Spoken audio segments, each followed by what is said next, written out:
Hello YouTube family, कैसे हैं आप सब लोग। आज इस वीडियो में हम ट्राई अगेन पोम की समरी या स्टोरी डिस्कस करेंगे। तो चलिए वीडियो शुरू करते हैं। शुरू करने से पहले यदि आप चैनल पर नए हैं तो जल्दी से चैनल को सब्सक्राइब कर लीजिए। बहुत ही मोटिवेशनल इसकी समरी है, तो एंड तक बने रहिएगा, आपको भी बहुत इंस्पिरेशन मिलेगी इससे। तो ये जो पोएम है, the poem try again is written by Eliza Cook. जब भी आप कोई पोएम पढ़ते हैं ना, उसके पोएट का नाम ज़रूर लर्न कर लीजिए, ठीक है। ये भी एग्ज़ाम्स में कई बार आ जाता है। तो the poem is written by Eliza Cook. It is an inspiring story of King Bruce of Scotland. तो किसकी स्टोरी है ये? किंग ब्रूस की स्टोरी है।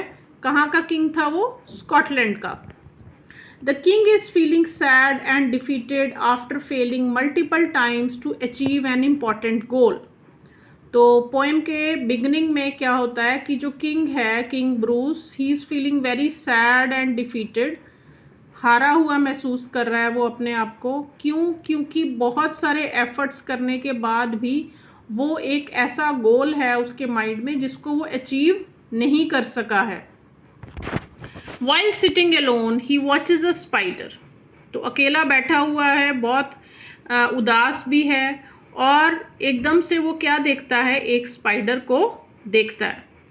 The spider suddenly drops down on a thin silky thread. तो एक spider ऊपर से नीचे गिरती है, और किसके ऊपर से गिरती है वो? एक जो आपने स्पाइडर का वेब देखा होगा ना, मकड़ी का जाला, तो जाले के ऊपर स्लिप होते हुए वो नीचे गिरती है। The king, who had decided to give up completely, stops thinking about his problems and starts watching the spider with curiosity. तो किंग जो है वो तो अपने ख्यालों में खोया हुआ था, अपनी हार के बारे में सोच रहा था, लेकिन जैसे ही वो स्पाइडर को नीचे गिरते हुए देखता है तो वो बहुत ध्यान से उसकी तरफ देखने लगता है और अपनी चिंताओं को भूल जाता है। The spider web is high up near the ceiling and the thread looks very fragile. तो जो वेब है, जो मकड़ी का जाला है, वो छत के बिल्कुल पास है, बहुत ऊपर है, और जो थ्रेड है उसका वो बहुत ही फ्रेजाइल दिख रहा है। फ्रेजाइल मतलब जो बहुत आसानी से टूट जाए। आपने देखा है ना मकड़ी का जाला कितना पतला होता है, ऐसे लगता है जैसे हाथ लगाने से ही टूट जाएगा। तो that is fragile. King Bruce wonders how such a small creature will reach its home.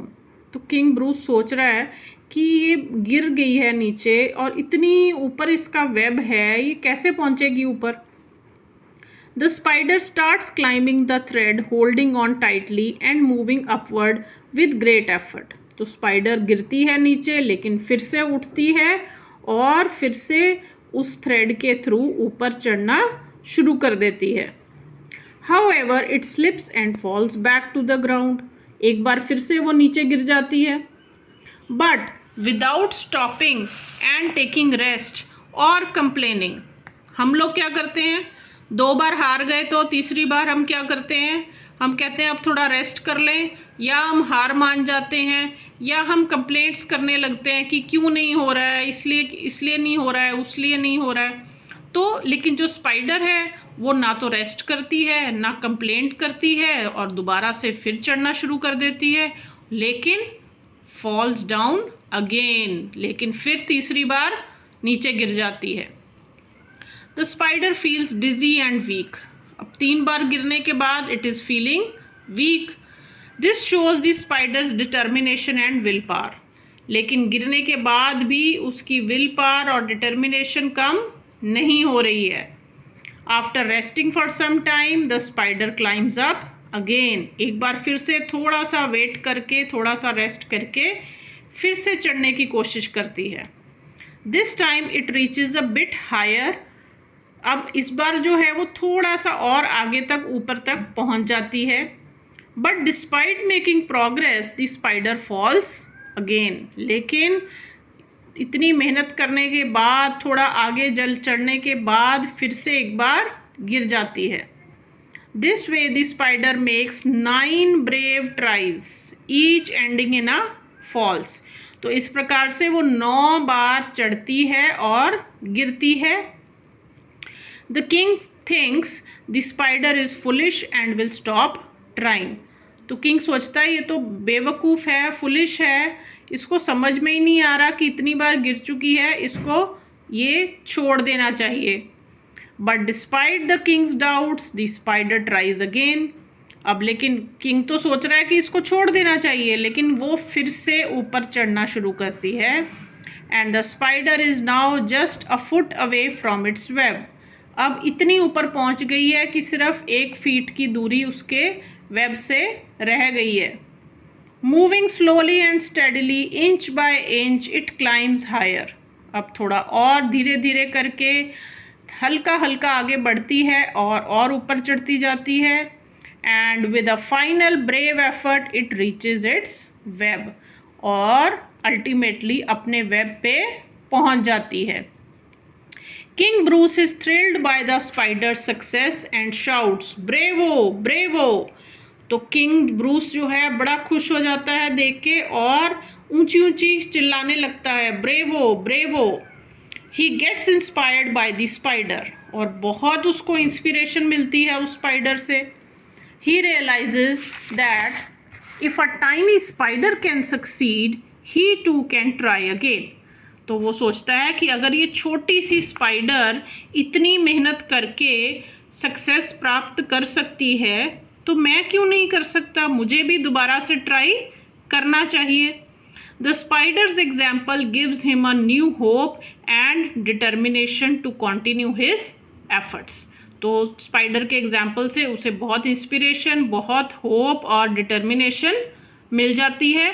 वो सोचता है कि मुझे भी आगे बढ़ना चाहिए, मुझे भी एफर्ट करनी चाहिए दोबारा से। Motivated by the spider King Bruce makes up his mind to try again. तो जो भी उसके माइंड में एम है, गोल है, अपनी प्रजा के लिए, अपने लोगों का कुछ अच्छा करने के लिए, वो दोबारा से उसमें एफर्ट करता है। It is said that he made 1 more attempt and succeeded this time. तो ये कहा जाता है कि उस किंग ब्रूस ने अब जब मेहनत की लास्ट टाइम तो उसकी मेहनत रंग लाई, and he made 1 more attempt and succeeded this time. इस बार वो सक्सेसफुल हो गया। तो पोएम आपको समझ में आ गई होगी, बहुत ही इंस्पिरेशनल है, बहुत मोटिवेशनल है। अब इससे आपको क्या सीखने के लिए मिला, क्या मॉरल है इस स्टोरी का? The poem teaches us a lesson that we should never give up. हमें कभी हार नहीं माननी चाहिए, कभी गिव अप नहीं करना चाहिए। Even if we fail many times, बहुत बार हार भी गए तो भी हार नहीं माननी चाहिए। बहुत बार अगर फेल हो भी गए तो हारना नहीं चाहिए। Failures are like steps that lead to success. Failures भी क्या होते हैं? वो स्टेप्स होते हैं हमारे सक्सेस की तरफ। सो आपको भी अगर टेस्ट में 1 बार मार्क्स अच्छे ना आए, 2 बार ना आए, तो हार नहीं माननी है, आपको मेहनत करते जाना है। अल्टीमेटली आपको सक्सेस ज़रूर मिलेगा। So that is all children for this poem. If you find the video useful, please like and share.